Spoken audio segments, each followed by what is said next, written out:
Walking street on a Friday night. You expect crowds, neon lights, music blasting from every bar. Instead, half the bars are closed, and the ones that are open have more staff than customers. So Pattaya got 18 million visitors in 2025. It sounds good until you realize that it collapsed by nearly 50%. The Europeans who built this city, they are running away. The Russians who kept it alive, going somewhere else.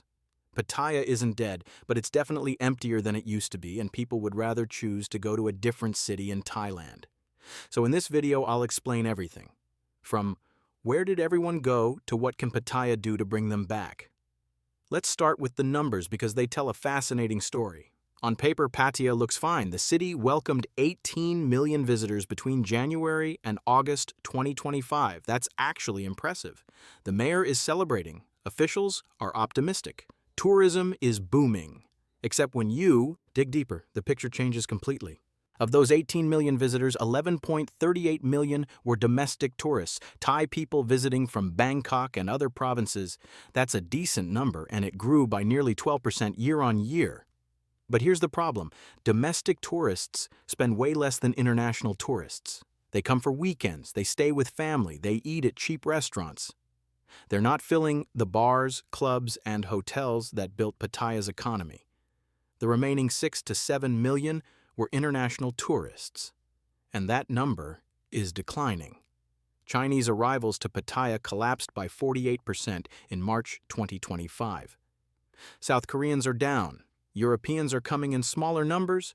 Russians are still arriving, but not in the volumes they used to. So yes, Pattaya has 18 million visitors, but the mix has completely changed, and the tourists who are coming aren't spending enough to support the businesses that were built around high-spending foreigners. One local analyst put it perfectly.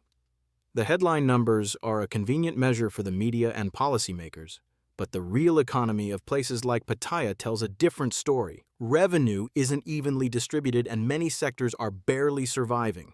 Translation, the numbers look good on paper, but Pattaya's businesses are struggling. So where did the Chinese tourists go? Because that's the biggest story. In 2019, over 3 million Chinese tourists visited Pattaya.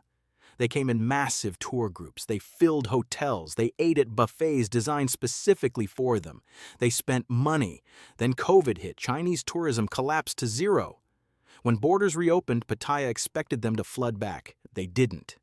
In early 2025, Chinese arrivals to Thailand plummeted by 49% in February, 48% in March, and 47% in April. April is usually peak season for Chinese tourists due to festivals. Instead, it was a disaster. By mid-2025, Chinese arrivals to Pattaya were down so badly that hotels designed around serving Chinese tour groups sat empty. Buffet restaurants that used to serve 5 buses a day now serve none. Shops with Mandarin-speaking staff have no one to sell to. Where did they go? Vietnam. Vietnam welcomed 2.7 million Chinese tourists in 2025. Japan got 3.1 million before political tensions slowed that down. Suddenly, Pattaya isn't the default choice anymore. Why did they abandon Pattaya? Multiple reasons. First, safety concerns. In January 2025, Chinese actor Xing Xing was kidnapped in Bangkok and trafficked to Myanmar. The story went viral on Chinese social media. Flight cancellations surged 150%. 10,000 Chinese tourists canceled Thailand trips immediately. Second, scams. Chinese social media is filled with warnings about Thailand being unsafe. Stories of tourists being drugged, robbed, and scammed. The perception is that Thailand, and Pattaya specifically, targets Chinese tourists. Third, economic issues. China's economy is struggling. People are tightening wallets. Overseas trips are declining. And fourth, competition. Vietnam offers newer, cleaner experiences. It's positioned itself as safer and better value. Pattaya, meanwhile, hasn't changed in 20 years. Same bars, same shows, same tired formula. The result? Chinese tour groups that used to fill Pattaya's mid-range hotels have vanished, and nobody's replacing them. But it's not just China. The Europeans are dwindling too. For decades, Pattaya was a European playground. German retirees, British expats, Scandinavian tourists. They came for the sunshine, the nightlife, and the freedom. They stayed for months, they spent money. They were the backbone of Pattaya's economy. In 2025, they're still coming, but in noticeably smaller waves. Why? First, they're aging out. The generation of Europeans who made Pattaya famous in the 1980s and 1990s are now in their 70s and 80s. Many can't travel anymore. And younger Europeans, they're choosing Bali, Vietnam, or staying in Europe. Second, Pattaya's reputation has changed. It used to be seen as an adventurous, wild, anything-goes destination. Now it's seen as seedy, outdated, and commercialized. Younger travelers don't want that experience. Third, value for money. The strong Thai baht makes Pattaya more expensive than Vietnam or Cambodia. Europeans on budgets are choosing cheaper alternatives. And fourth, demographics. Pattaya has shifted so dramatically toward Indian, Middle Eastern, and Asian tourists that many Europeans feel it's no longer their Pattaya. One long-term expat described parts of the city as not feeling like Thailand anymore. The result? Europeans are still coming for long-stay retirement and wellness tourism. But the short-term party tourists who used to fill the bars, they're going elsewhere. Let me inject some humor here because honestly the transformation of Pattaya is kind of absurd. Pattaya built its entire identity around being Sin City, the wild, naughty playground where Western tourists came to party. Walking Street was legendary. The bars, the clubs, the shows.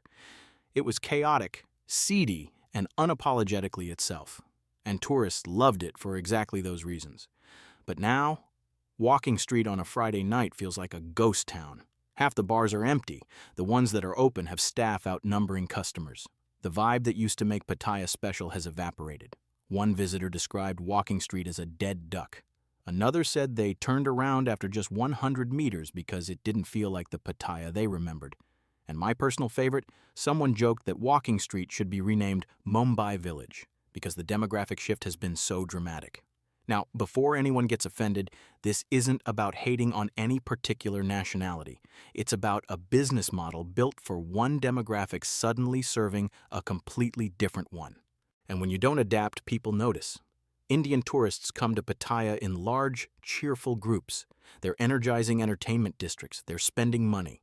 But they're looking for family-friendly experiences, not the adult-oriented nightlife that Pattaya is famous for.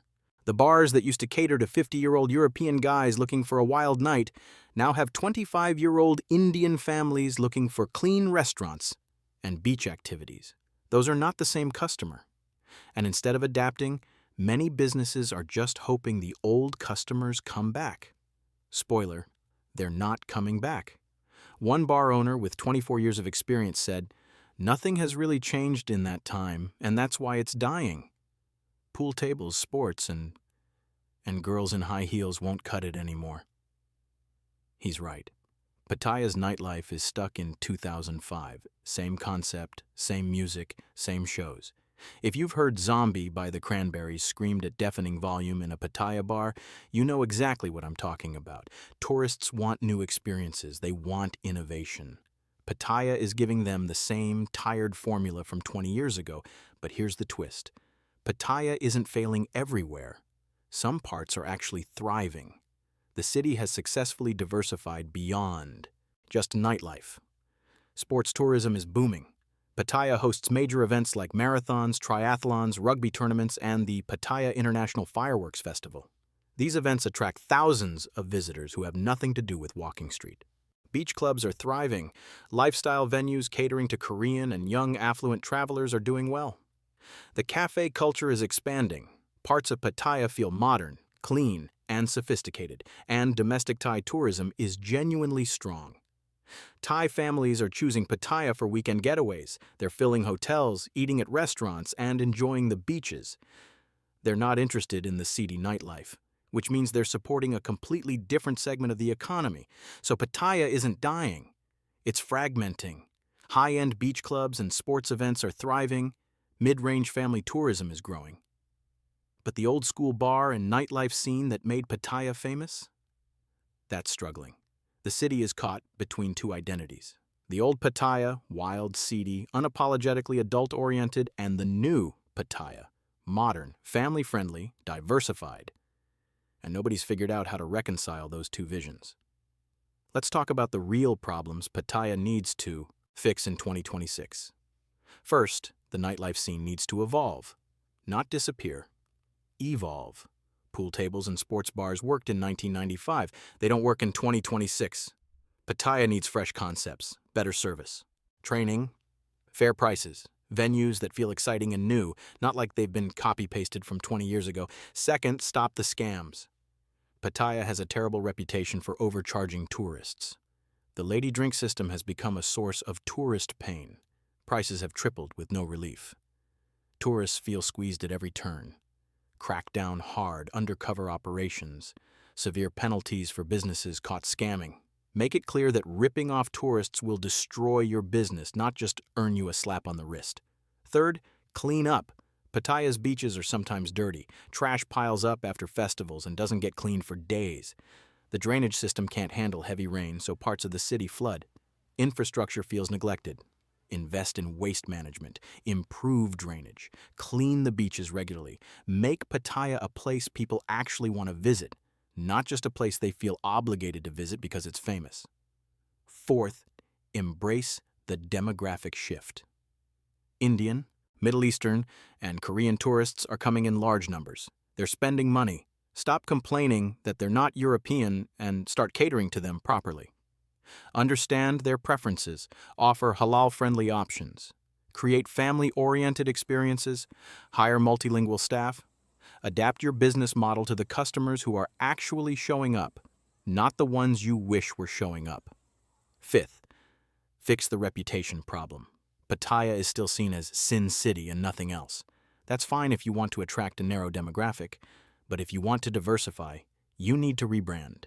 Promote the sports events, market the beach clubs, showcase the modern, clean, family-friendly side of Pattaya. Make it clear that there's more to the city than Walking Street.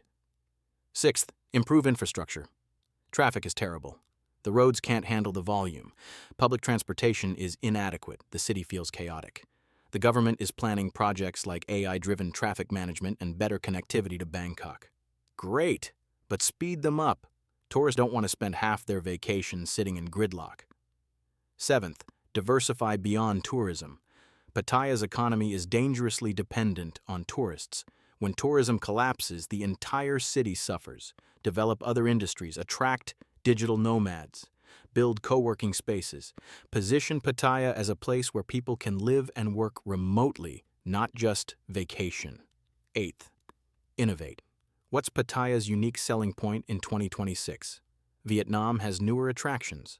Bali has better beaches. Bangkok has better culture. What does Pattaya have that competitors don't? Figure that out. Build on it. Create experiences that can't be found anywhere else. Stop relying on momentum from 20 years ago. Here's what's actually working in Pattaya right now. The mayor has implemented upgraded security with AI-linked CCTV cameras in high-traffic areas. That's genuinely helping with safety perceptions. Tourists notice when streets feel secure. The events calendar is packed. Pattaya is hosting international concerts, sports tournaments, and cultural festivals year-round. These events attract diverse crowds and generate revenue that doesn't depend on nightlife. Infrastructure is slowly improving. Beach beautification projects are underway. New transport links to Bangkok are being developed. It's not perfect, but it's progress. And domestic tourism is strong. Thai families are choosing Pattaya for weekend getaways. They're supporting hotels, restaurants, and attractions.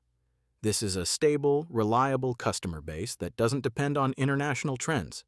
So, Pattaya has a foundation to build on. The question is whether it can capitalize on these positives while fixing the negatives. Let's be real, Pattaya isn't empty. It's just different. The old Pattaya, packed with Chinese tour groups and European party tourists, is gone. That era is over. What's emerging is a more fragmented, diverse, and complicated version of the city. Some businesses are thriving. Beach clubs, sports venues, and modern hotels are doing well. Others are struggling. Old-school bars, tour operators dependent on Chinese groups, and businesses that haven't adapted are barely surviving. The city is at a crossroads. It can either embrace the change and build a sustainable, diversified tourism economy, or it can keep hoping the old customers come back and watch itself slowly decline. Right now, Pattaya is doing a bit of both. Parts of the city are innovating, parts are stuck in the past, and the result is a chaotic, uneven experience that confuses tourists and frustrates businesses. So what should happen in 2026? First, Pattaya needs a clear identity. Is it a family-friendly beach resort? Is it an adult-oriented nightlife destination? Is it a sports tourism hub? Right now, it's trying to be all three and succeeding at none of them. Pick one. Or at least pick two that complement each other, but stop trying to be everything to everyone. Second, invest in quality over quantity. Pattaya doesn't need more hotels, it needs better hotels. It doesn't need more bars, it needs better bars with fresh concepts and fair prices. Third, fix the basics. Clean beaches, working drainage, safe streets, friendly service. These aren't glamorous projects, but they're essential. Fourth, tell a better story. Pattaya's marketing still focuses on nightlife and beaches, but the city has so much more to offer: sports, wellness, culture, events. Tell that story. Attract tourists who want those experiences, and finally be patient. Transformation takes time. The Chinese market might not recover quickly. The European market might never return to its peak. But new markets are emerging. Pattaya needs to position itself for the future, not cling to the past. Look, Pattaya is still a special place. It has energy, it has resilience, it has a unique character that few cities can match. The beaches, when they're clean, are beautiful. The food is incredible. The people are genuinely warm. The events are world-class. And there's still a wild, unpredictable edge that makes Pattaya exciting. But the city needs to evolve. The old model is broken. The tourists who built Pattaya in the 1980s and 1990s aren't coming back. And the tourists who are coming want different things. Pattaya can either adapt and thrive or cling to nostalgia and slowly fade. Right now, it's doing a bit of both. And that's why Walking Street feels empty on a Friday night while the beach clubs are packed. That's why some hotels are thriving while others are closing. That's why Pattaya got 18 million visitors, but businesses are still struggling. So where did everyone go? Some went to Vietnam, some went to Bali, some just stayed home, but they're not coming back to the old Pattaya. That version is gone. The question for 2026 is, can Pattaya create something new? Something that appeals to modern tourists while still honoring what made the city special in the first place? I think it can. But it's going to take leadership, investment, and a willingness to let go of the past. Pattaya isn't empty. It's just waiting for someone to fill it with something new. Have you been to Pattaya recently? What did you think? Let me know in the comments.